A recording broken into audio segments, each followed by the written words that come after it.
Hey guys, Rob with Missouri Worm Supply. We all want to be able to sift out our castings or pull our cocoons. And this is the creme de la creme. Everybody wants a big trommel. This is a smaller medium trommel, but it does as well. We have the 1/8" screen up here. We have the 1/4" screen back here. So our castings come out here, cocoons come out here, overs and worms come out here. We do know that this thing is expensive. We know that not everybody can afford one of these. We also know that everybody's not as big as this and they just need a small setup. So in this video, I'm going to show you some different items, different things you may have never thought of.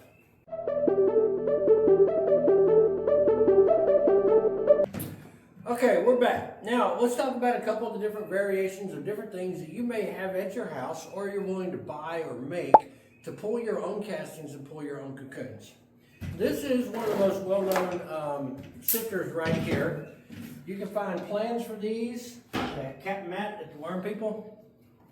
I will let you know that when you make these, they will fit a Menards tote. I'll show you the difference.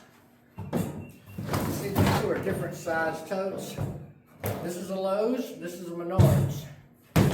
This design will fit the Lowe's tote pretty much perfectly. When you switch over to the Menards tote, it does still work. It's a little tighter. There's a huge gap here. You just have to be careful where you're sifting it. Let's set this guy up. Alright.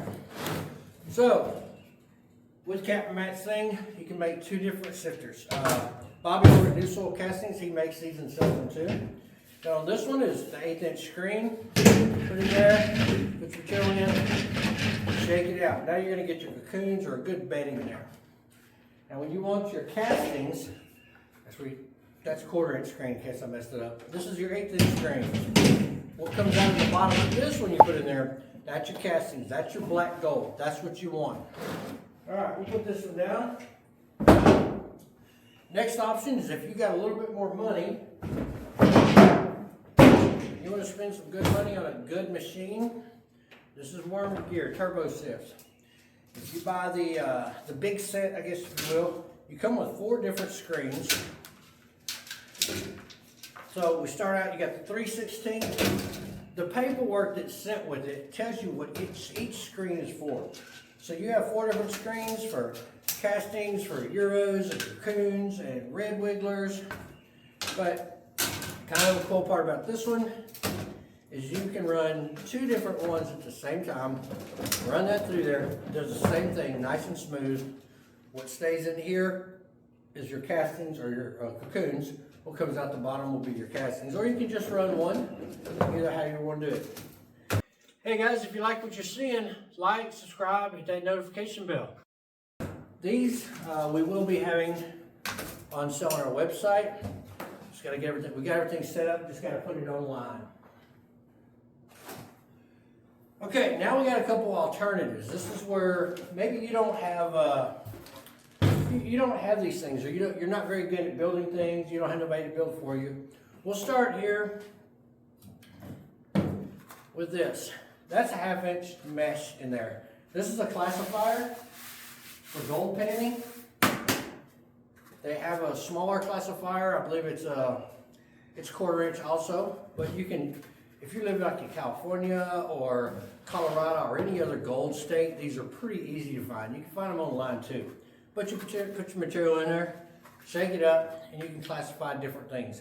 You can pull your castings out. They'll be thicker, more chunky castings. They will have cocoons in there.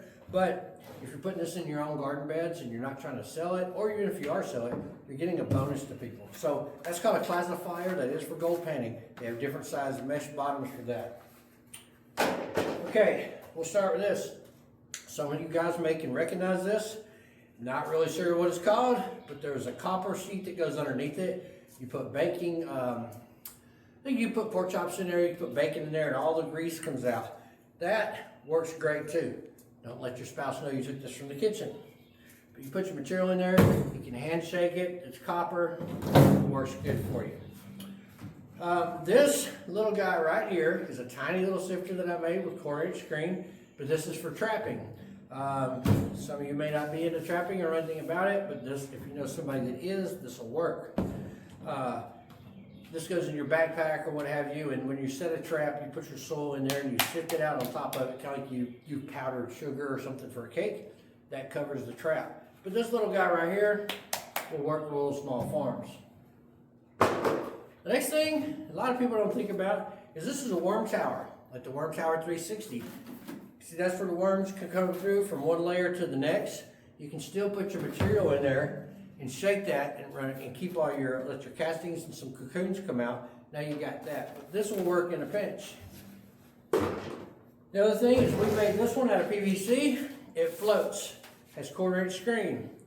Some of you guys are rock hunters, maybe looking for arrowheads, or you're in some of the place where you can get the megalodon tooth, the shark teeth, and these float. You put your material in there and you shake it out, go through it. Something like this will work too. That's just PVC, some tape around the edges, keep my fingers from getting cut, and zip ties. But that's another option. Okay. This is where you need to go steal all your wife's kitchen stuff. This pot, I think it went to a steamer. I'm not real sure. But you see, it's got the holes through there. You can still put material in there, shake that out, and you get, your castings out that way. This one did come from a steamer. Put in there, I think they use it for eggs. Again, I'm not really sure. But that's something, if you got it in your kitchen and you're not using it, or you can go to the dollar store, you can go to the thrift stores, Goodwill. You can find stuff like this that'll work in a pinch. Next is just your basic metal colander. Got little tiny holes in there. Again, you can sift all that up, shake it out, and you got your material. Or you can get one of these high hole count colanders. Got a whole bunch of little tiny holes in there. Now when you use this, you're going to get really, really fine material out of there. But that's just some other alternatives that you can use. What? No, I don't know where all your kitchen stuff is. No, I haven't seen it. I'll come help you look though.